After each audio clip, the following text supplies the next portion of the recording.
Some things arrive without warning. Not the dramatic kind of without warning, no thunder, no premonition, no cold feeling in the spine. Just an ordinary Thursday afternoon in March, the kind that smells like wet pavement and leftover winter, and a phone ringing on the kitchen counter while I'm standing at the stove making pasta for my son. My name is Daniel. I'm 41 years old. I design bridges and drainage systems for a civil engineering firm in Columbus, Ohio, and until that Thursday I believed my life was exactly what it appeared to be. I answered without looking at the screen.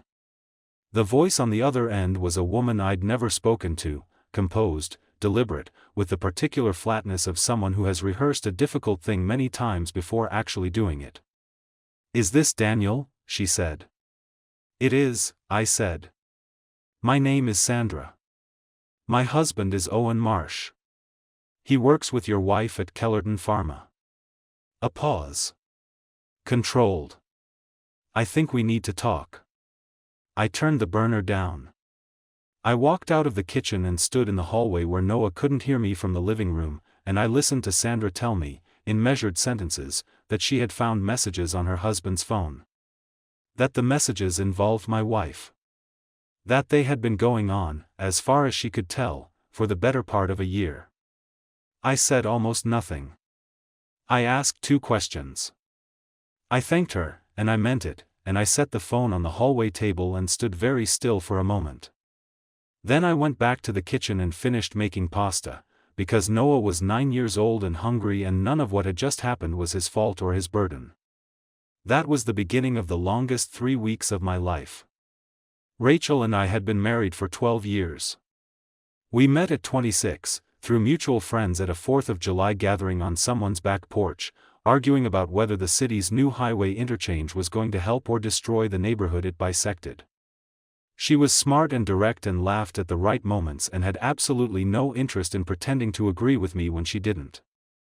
I fell in love with the argument before I fell in love with her, which is probably a thing that tells you something about both of us. She worked in pharmaceutical sales, regional territory, frequent travel, the rhythm of airports and hotel conference rooms and client dinners that I'd understood from the beginning was part of who she was professionally. She was good at it.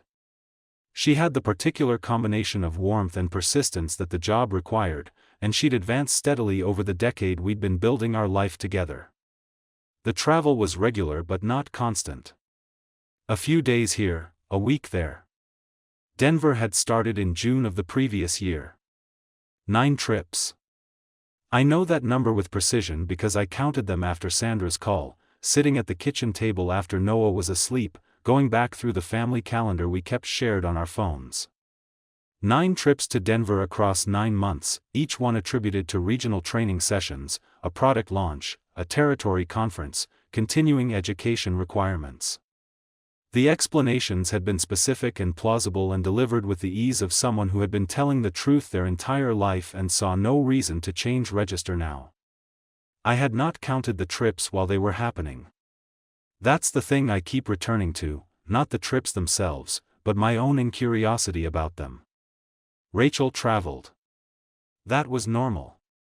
Denver came up more than other cities, but her territory included Colorado, and that was normal too.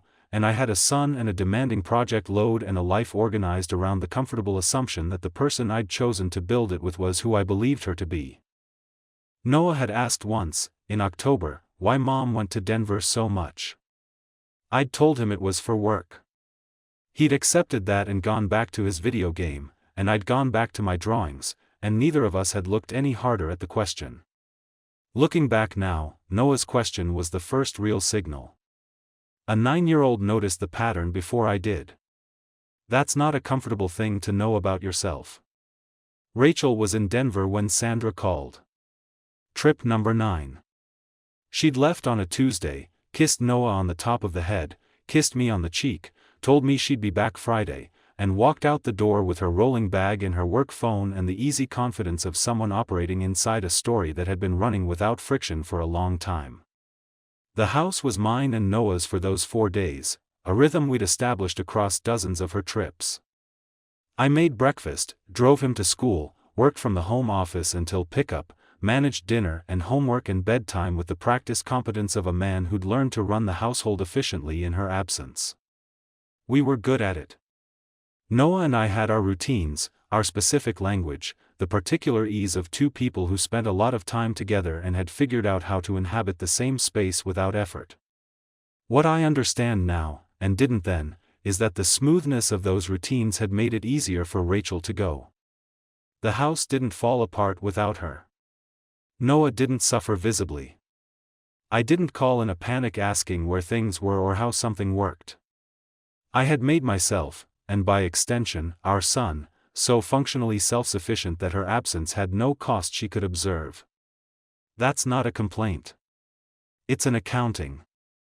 I had spent 12 years being the person who handled things quietly, competently, without requiring acknowledgement. I'd told myself that was strength.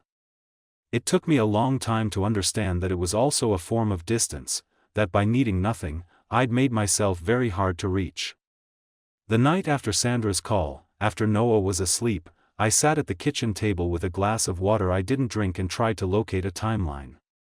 Not emotionally, that part would come later, in waves, when I had less to manage. Practically. What did I actually know, and what did I need to know before Rachel came home on Friday? I knew Sandra's account of what she'd found on Owen's phone. The 9 Denver trips. The dates on the shared calendar. I didn't know how long this had actually been going on. Whether the Denver trips were the entire geography of it or just the visible part. Whether anyone else knew.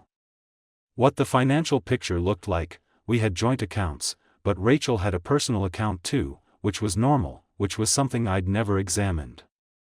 I opened my laptop. I looked at what I could access. And then I did something I hadn't done in 12 years of marriage. I called my brother Marcus. Marcus was 3 years older than me and lived 40 minutes away in Westerville, the kind of older brother who had never once offered unsolicited advice but who picked up on the third ring at 11 at night without making anything of it. "Tell me," he said. I told him. All of it, in the same flat, factual register I'd been using inside my own head since the call. He listened without interrupting, which was Marcus's best quality in difficult situations. When I finished, he said, "What do you need?" "I need to think clearly," I said. "I need to not do anything before Friday that I'll regret, and I need to figure out what actually happened before I have that conversation." "You're not going to confront her tonight?" "She's in Denver," I said. "Right." A pause. "Do you want me to come over tomorrow?" "No," I said. "I need to be normal for Noah. If you're here it won't be normal." He understood that immediately, which was why I'd called him. "Call me when you need me," he said. "Anytime." I thanked him and ended the call and sat in the kitchen until well past midnight, building a list in my head of what I needed to understand before Friday arrived. Rachel came home that Friday evening with the same ease she always brought through the door, bag over one shoulder, the particular energy of someone coming off a long work week, a smile that landed on Noah first, then on me. She hugged him for a long time. She asked about his week with the attentiveness of a mother who'd been away and wanted to catch up. I watched her. I'd been watching her in my head for 4 days, replaying things I'd witnessed over the past year with new context applied. The way she sometimes checked her phone before fully engaging with the room when she came home. The work calls she occasionally took in the backyard, explaining it as better reception. The Friday evenings in the months before Denver became frequent, when she'd arrive home slightly later than expected from territory visits closer to home and seem subtly animated in a way I'd attributed to a good day. None of those things had been alarming individually. Together, through the lens Sandra had provided, they were a different kind of document. I made dinner. We ate together. Noah told Rachel about a project at school and she listened with her chin in her hand and asked exactly the right follow-up questions. After he was in bed, we sat on the back porch with the March cold pressing in around the heater, and she talked about the Denver conference, and I listened to her talk about it, and I said enough to keep the conversation alive, and I felt as though I were watching myself from a slight distance. She was a good liar. I want to say that without cruelty, just as a fact. The details were specific, the anecdotes were plausible, the fatigue she expressed was real in some form. Travel is exhausting even when you're doing exactly what you claim to be doing. She hadn't needed to construct an entirely false account, because the trips were real. Only the purpose was different. The first time I truly understood what sustained deception requires, I was sitting on my own back porch listening to my wife describe a conference she'd attended, and I realized, she wasn't just lying to me.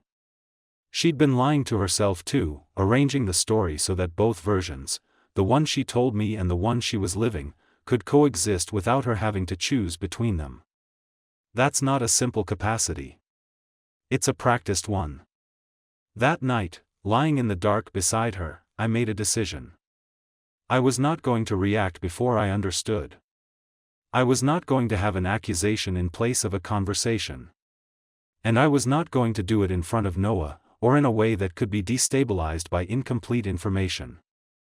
I needed to know everything. And I needed 3 more weeks to gather it. The first thing I did on Monday morning, after dropping Noah at school, was call Marcus and ask him to recommend a lawyer. Not to file anything, to understand. He gave me a name, and I called that afternoon, and spent an hour in a downtown office learning what my position looked like and what steps I could take to document what I already knew. The lawyer, a calm, precise woman named Helen, told me 3 things I needed to hear. First, document everything, including Sandra's call, the dates of the Denver trips, and any financial anomalies I could access. Second, do not move money or take any action that could be characterized as retaliatory before I understood the full picture. Third, take my time. I drove home feeling clearer than I'd felt in a week. The financial records were the second thing. I went through our joint accounts with the attention I usually reserved for project cost models, systematically, without assumptions. What I found was not catastrophic, but it was telling. Restaurant charges in Denver during trip windows that exceeded what a solo conference dinner would explain. 2 hotel charges on one trip where the conference hotel should have covered accommodation. Rachel had explained one of these months ago as a colleague's last-minute room share arrangement, which I'd accepted without question. Miscellaneous charges at a downtown Denver jewelry store in August that I hadn't noticed because I hadn't been looking. A necklace, I assumed. Or something similar.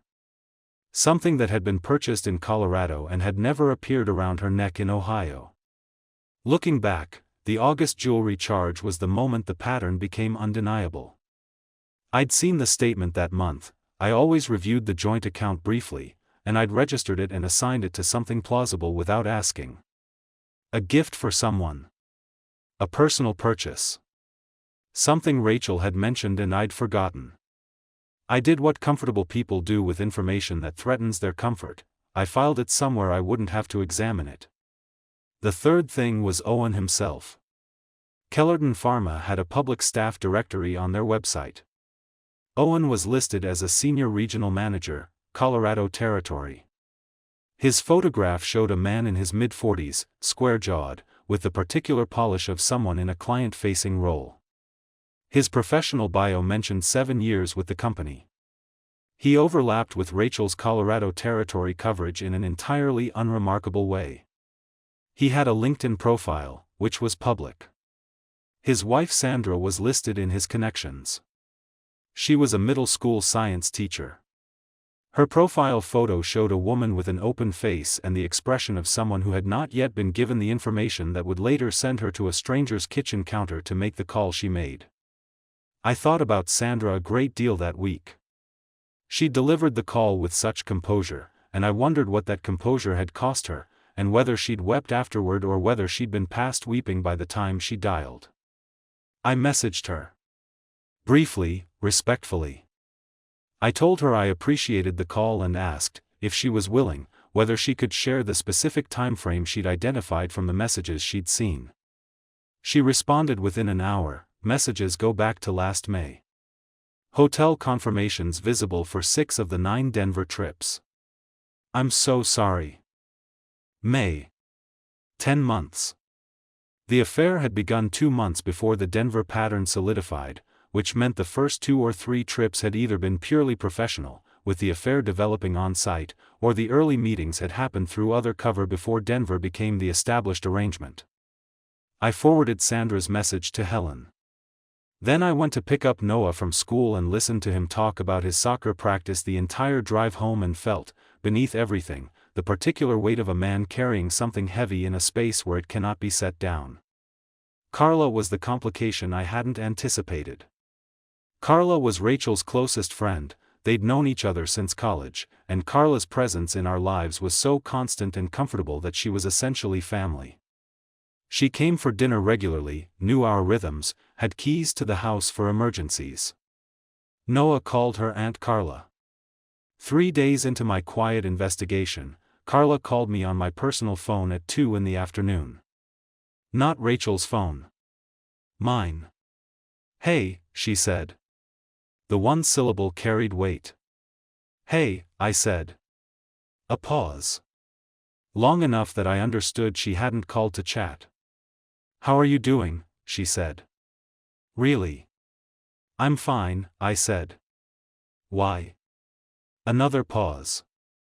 "Rachel mentioned you've seemed off lately. I just wanted to check in." Rachel had mentioned I seemed off. Which meant Rachel had noticed something in my behavior, some fissure in the surface I'd been maintaining, and had mentioned it to Carla. Which meant either Carla was calling to probe on Rachel's behalf, or Carla was calling because she knew something and the call was its own kind of signal. "I'm managing a difficult project," I said. "Deadline pressure. Nothing serious." "Okay," Carla said. Not entirely convinced. "You know you can talk to me if." "I know," I said. "Thank you, Carla." After the call, I sat with it for a long time. Carla knew. I was almost certain of it, not the full picture, but enough. The way she'd called me directly, not Rachel. The specific phrasing. Carla was not a woman who made casual welfare calls to her friends' husbands. She was doing something with that call, and I wasn't sure yet whether it was a warning, a probe, or a guilty conscience finding the only outlet available to it. I didn't ask Carla directly. I should probably examine why. The answer is that I was afraid of what she might tell Rachel, that I was close to asking questions, that my surface was cracking, that the 3 weeks I needed hadn't elapsed yet. I protected my own timeline at the cost of a direct conversation. That was a calculated choice, and I don't fully regret it, but I also don't entirely respect it. The week before I planned to have the conversation with Rachel, Marcus came over on a Saturday afternoon while Noah was at a friend's birthday party. We sat in the backyard with coffee, and I showed him what I had, Sandra's message, the financial records I'd documented, the trip pattern, the timeline. Marcus looked at it without speaking for a long time. "You've been carrying this for 2 weeks, he said. "Yes." "How are you actually doing?" "I'm functional," I said. "The other stuff is waiting." He nodded. He knew me well enough not to push at the wall. "What happens next?" "Next week," I said. "Rachel's home. Noah's at your place for the weekend. And I have a conversation." Marcus looked at me steadily. "Do you want me there?" "No," I said. "Just take good care of Noah." The days before the conversation were the strangest of the entire ordeal, stranger, in some ways, than the night Sandra called, because by then I knew what I was carrying and had to continue carrying it through ordinary life. Breakfast with Noah. School runs. A site visit for a drainage project in Hilliard that required my full attention for 6 hours and somehow got it, because the mind does remarkable things when it needs to. Dinner. Bedtime. Rachel moving through the house with her normal ease, and me beside her, and the particular performance of ordinariness that cost me more each day. She was attentive that week. More attentive than usual, in fact, small gestures, checking in, asking about my project, the kind of deliberate warmth you extend when you sense something is wrong and are hoping warmth will be sufficient. She reached for my hand during a television program on Wednesday evening and I let her take it, and I thought about how strange intimacy is, how it can persist on the surface of something that has already fundamentally changed beneath. On Thursday I made one decision I've since reconsidered. I called Owen's office number, which was listed on the Kellerton directory. He answered on the second ring. "Owen Marsh," he said. "This is Daniel," I said. "Rachel's husband. I think you know why I'm calling." A silence. Specific in texture, not shocked, more like someone receiving a thing they've been bracing for. "Yes," he said. "I'm not calling to threaten you," I said. "I'm calling because I believe in direct communication. I want you to know that I know. I want you to know that I have documentation. And I want you to know that this is over, regardless of what Rachel has or hasn't told you." Another silence. Then, "I'm sorry. I know that's not." "It's not," I said. "But thank you for saying it." I ended the call. I've gone back and forth on whether that was the right thing to do. On one level, it was a clean, direct act, consistent with who I am, not dramatic, not vindictive. On another level, it gave Owen information before Rachel had any, which meant he could potentially contact her before I had my conversation, which was a variable I'd introduced into my own careful plan. I hadn't been thinking 2 steps ahead. I'd been reacting to an impulse toward directness that, in this instance, prioritized my own need to say something over the tactical logic of the sequence I'd built. Nothing came of it that I could detect. If Owen called Rachel after my call, she gave no sign of it. But I'd created a risk that didn't need to exist, and the awareness of it sat uneasily with me until the conversation actually happened. That call was the moment in the story where I stopped being simply the wronged party and became someone making imperfect decisions under pressure. Both things were true simultaneously, and understanding that is part of understanding what actually happened, not just what was done to me, but what I did, and why. The weekend arrived. Marcus picked up Noah on Saturday morning, a cousin sleepover framed as spontaneous and welcome, which Noah accepted with the uncomplicated enthusiasm of a 9-year-old offered a weekend with his favorite uncle. Rachel saw him off at the door with a hug and came back inside and made coffee, and the house settled into the particular quiet of a space from which its youngest person has temporarily departed. I was at the kitchen table with my laptop open to nothing, a coffee cup beside me, and 3 weeks of gathered information in a folder I'd printed and placed face down to my right. Rachel came to the kitchen and stopped when she saw my posture. People who have been lying for 10 months develop a specific sensitivity to atmosphere. She read the room in approximately 2 seconds. "Daniel," she said. "Sit down," I said. "Please." She sat across from me. Her hands came to rest on the table, very still, in the way of someone who has decided stillness is the right response to an unknown threat. I placed the folder between us and opened it. "I'm going to tell you what I know," I said. "And then I'm going to ask you to tell me what I don't." I talked for 20 minutes. I went through it chronologically, not emotionally: the Denver pattern, Sandra's call, the financial records, Owen's presence in her territory, the messages Sandra had described, the timeline that stretched back to May of the previous year. I referenced the jewelry charge and watched something move behind her eyes when I did.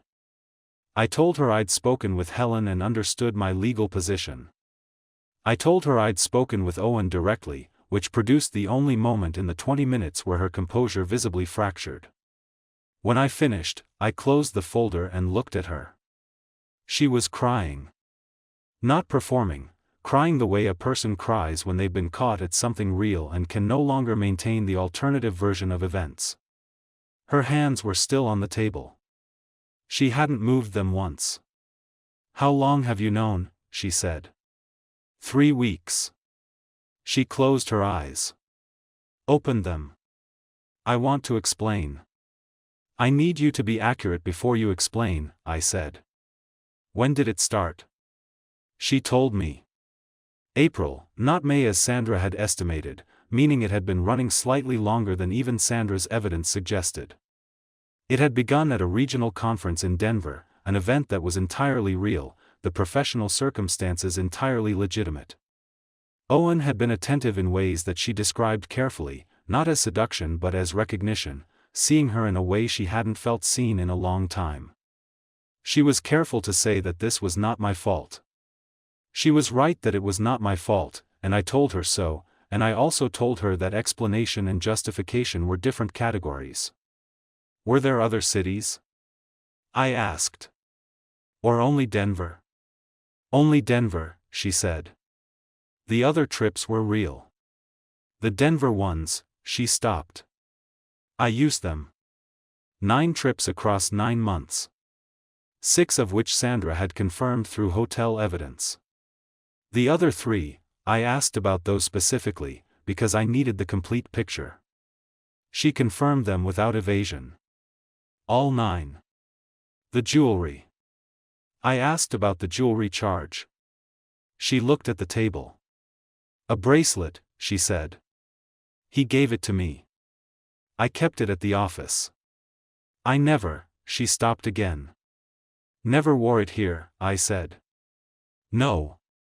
I thought about the bracelet existing in her desk drawer at the Kellerton office, the geography of the lie extending into spaces I'd never enter. How many drawers had been part of the infrastructure? How much physical and mental space had been allocated to maintaining the parallel? Even now, the detail of the bracelet is the one that sits most specifically in my chest. Not because of what it represented, but because of where it lived. In her office. In a drawer. A physical object that existed entirely within the secret, that had never crossed the threshold into our life. The care required to maintain that separation, to never let the two worlds touch, told me more about the architecture of what she'd built than anything else she said. I asked about Carla. Rachel looked startled. The first genuine surprise of the conversation. Did Carla know? I said. A pause. Long enough. She suspected, Rachel said finally. She never asked directly. I never confirmed anything.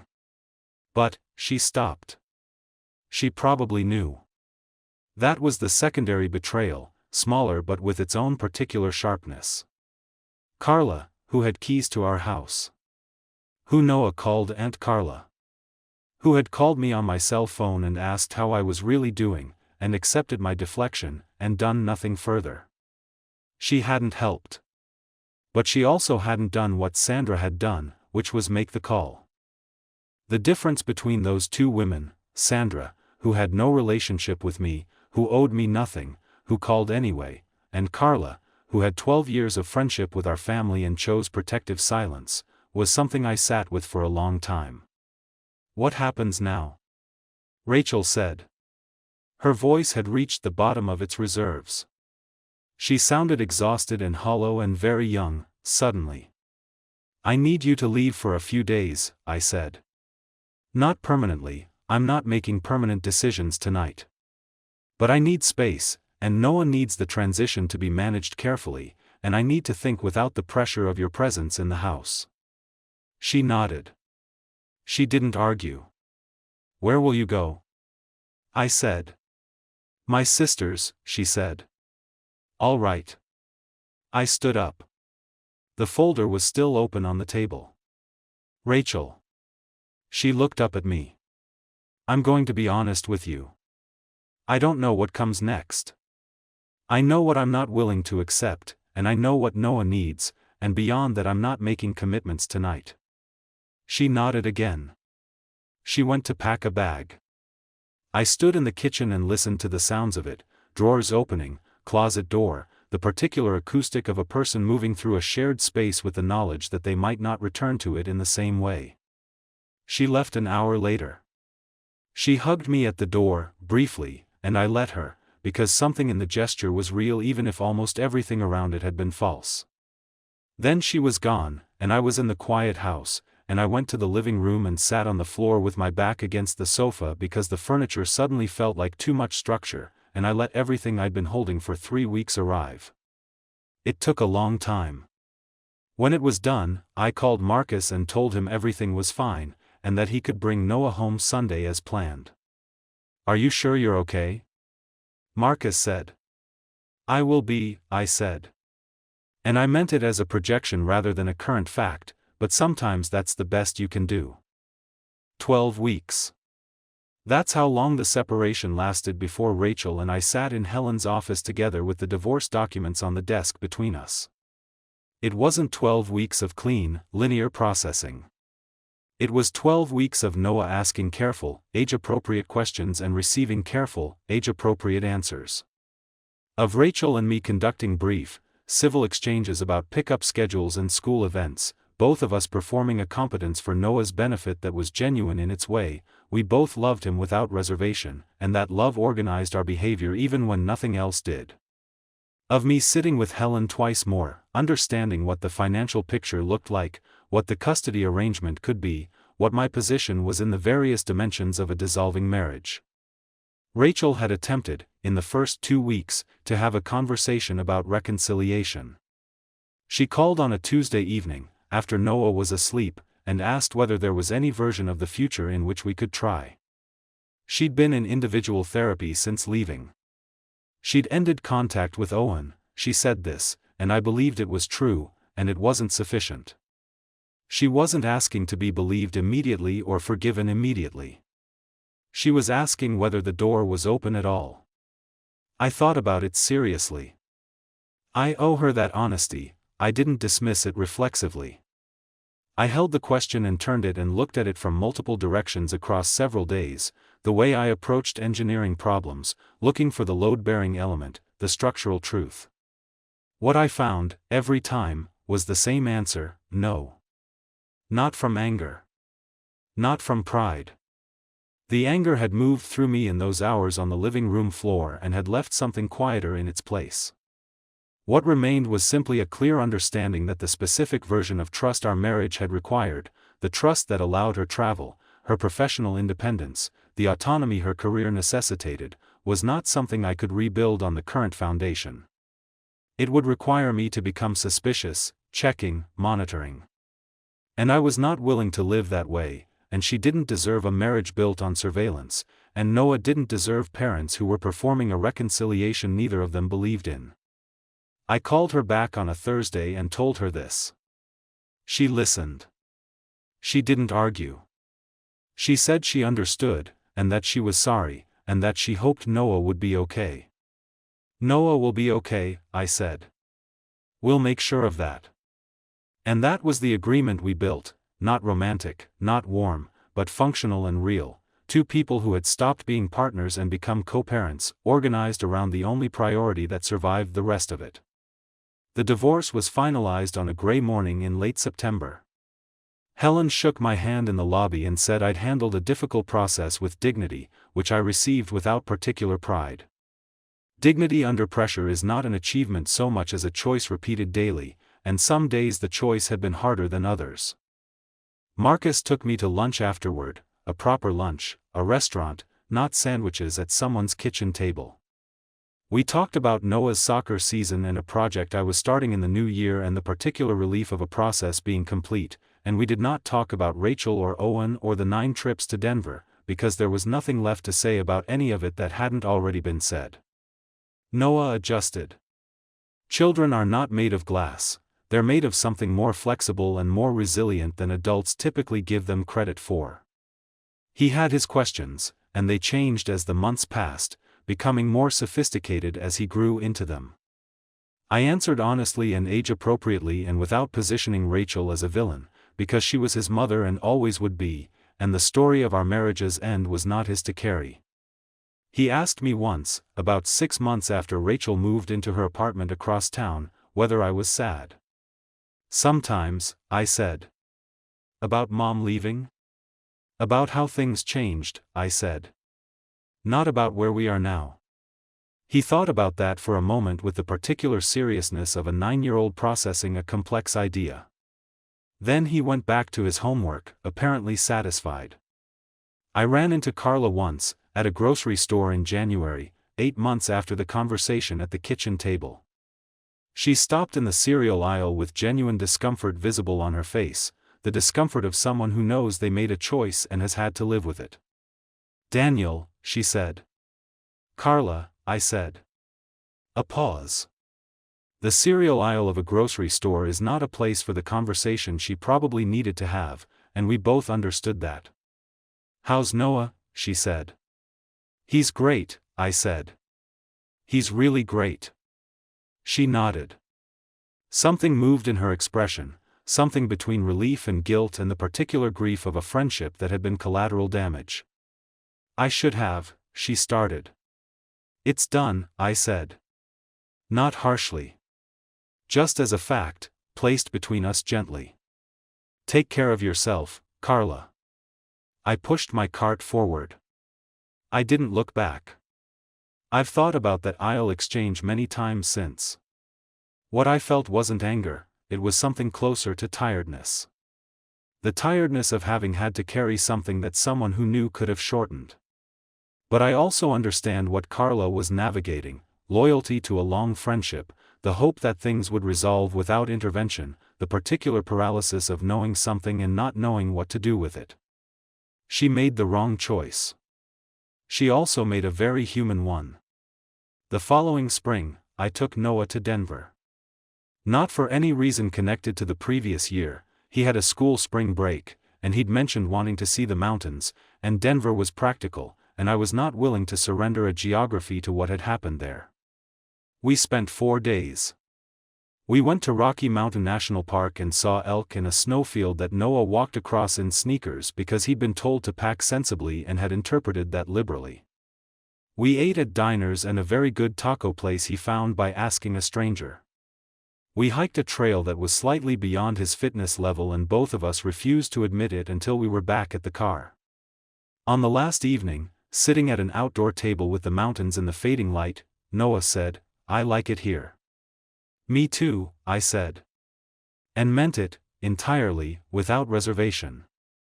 There's a woman at the engineering firm I've worked alongside for 3 years named Petra, structural analysis, meticulous and quietly funny, the kind of person who makes a difficult problem feel more interesting rather than more daunting. In February of the year following the divorce, she and I had dinner that was not quite professional and not quite personal but somewhere in the particular uncertain territory between those two things, and we talked for 3 hours, and I drove home thinking about how long it had been since I'd talked to someone new with that specific quality of attention. We've had dinner 4 more times since. It's slow and careful and unhurried, which is exactly the right pace for 2 people who have both been through something and are not in a rush to arrive somewhere before they're ready. Noah met her once, briefly, at a firm event I brought him to on a school holiday. He shook her hand with the formal seriousness of a 10-year-old and told her he was thinking about becoming a structural engineer. She didn't talk down to him. She asked about his specific interest in structures, and he told her about a bridge project we'd done together with popsicle sticks and too much glue, and she laughed in the right place, and he decided she was acceptable. Children are better judges of character than we give them credit for. I've decided to trust his assessment. Rachel called me on a Sunday in April, just over a year after the conversation at the kitchen table. She was doing well, she said. The therapy had been significant. She'd made changes she didn't ask me to acknowledge. She wanted to say one thing, she said, that she hadn't said in a way that felt complete. She was sorry. Not for getting caught. For what she'd actually done, the sustained deception, the parallel life, the 10 months of daily choice. She was sorry for all of it. I told her I heard her. "Are you okay?" she said. The same question Carla had asked in a different context, with a different weight. "Yes," I said. "Actually, yes." She said she was glad. She asked about Noah. We talked about his soccer season for 5 minutes, and then we said goodbye, and I set the phone down on the kitchen counter and looked out the window at the April light on the backyard. The maple in the corner was starting to bud. Noah had climbed it twice last summer and both times I'd pretended not to notice. The garden beds I'd said I'd replant for 3 years were still bare, and this year I was actually going to do it, and I'd already ordered seeds. Small things. The specific, unremarkable texture of a life being lived in the present tense. Not rebuilt from the wreckage of the previous version, built new, from what had been there underneath all along, a man who designed structures for a living, who understood that the most important thing about a foundation was not how it looked but how it held. The door Rachel had returned to was the old door. She'd come back to it, looked at it, understood. It was closed. Not in cruelty, in honesty. And the one I was building now opened onto something I didn't have a full map of yet. That was exactly fine.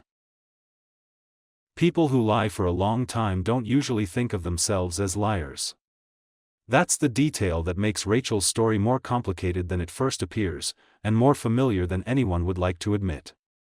She had constructed a version of events in which the Denver trips were real work trips that happened to contain something else, as if the professional legitimacy of the context could somehow contaminate the moral category of what was happening inside it. That's not a unique psychology. It's an extremely common one.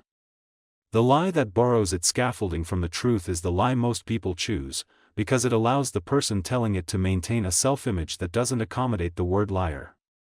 Rachel wasn't lying, in her internal narrative. She was navigating. Compartmentalizing. Managing competing realities. The problem with that architecture is that it requires constant maintenance. Every trip had to be prepared for, accounted for, returned from smoothly. The bracelet had to stay in a drawer. Carla's suspicion had to be managed without being confirmed. Daniel's question about Denver had to be answered with the right amount of natural detail. Sandra's discovery, the element that couldn't be managed because it existed in Owen's world, not Rachel's, was the point at which the structure met a force it hadn't been designed for. What's worth examining, from a distance, is what Rachel might have been looking for in Owen that she felt was absent at home. She described it as feeling seen, a specific kind of attention she'd stopped expecting from Daniel, not because he was unkind but because he was self-sufficient and thorough and had quietly absorbed her absence into the household's functioning without needing her to feel its cost. There's a painful irony in that. Daniel's competence, his reliability, his capacity to handle things, had inadvertently communicated a form of not needing that Rachel read as not seeing. That's not causation, it doesn't justify anything she chose. But it's a dynamic worth naming, because it operates in many long marriages without anyone noticing until something breaks. Daniel's growth across the story is less dramatic and more durable than a revenge arc would have been. He didn't strike. He didn't perform. He gathered information, moved methodically, had the conversation on his own terms, and then made a decision, the right decision for him, without requiring Rachel to validate it. The closed door at the end wasn't a punishment. It was an honest answer to an honest question: is there a version of this that works? He concluded there wasn't, and he moved. What he built in the year after was not a replacement for what he'd lost. It was something different in kind, slower, more eyes open, less organized around the comfortable assumption that everything was fine because nothing had said otherwise. The dinner with Petra wasn't a destination. It was a practice. And that shift, from a man who built his sense of security into the structure of a marriage and trusted the structure to hold, to a man who understood that security has to be actively maintained, examined, tended, is the actual arc of the story. Not the betrayal. The education. One question lingers, and it's meant to. Would Daniel have been willing to see the signals earlier if seeing them had cost him less? If the comfort of not knowing had not been so specific, so warm, so well established across 12 years? We like to believe that we would notice. That we would ask the question when it needed asking. That we would not file a jewelry charge under plausible explanation and keep moving. The story suggests, gently and without accusation, that the answer to that question is more complicated than most of us would prefer. What I keep returning to is Sandra. A woman who owed Daniel nothing, no history, no connection, no shared anything, who picked up the phone anyway and made the hardest call of her own terrible week. She could have focused entirely on her own situation, her own damage, and no one would have blamed her. Instead she reached sideways, toward a stranger, because she believed he deserved to know. That act of grace in the middle of her own crisis is the detail that says the most about what integrity actually looks like under pressure. Not the grand gestures, the quiet ones. The calls made to people you've never met, from situations you didn't choose, because it's the right thing, and the right thing doesn't stop being right just because you're also in pain. That's worth sitting with, I think. Long after everything else fades.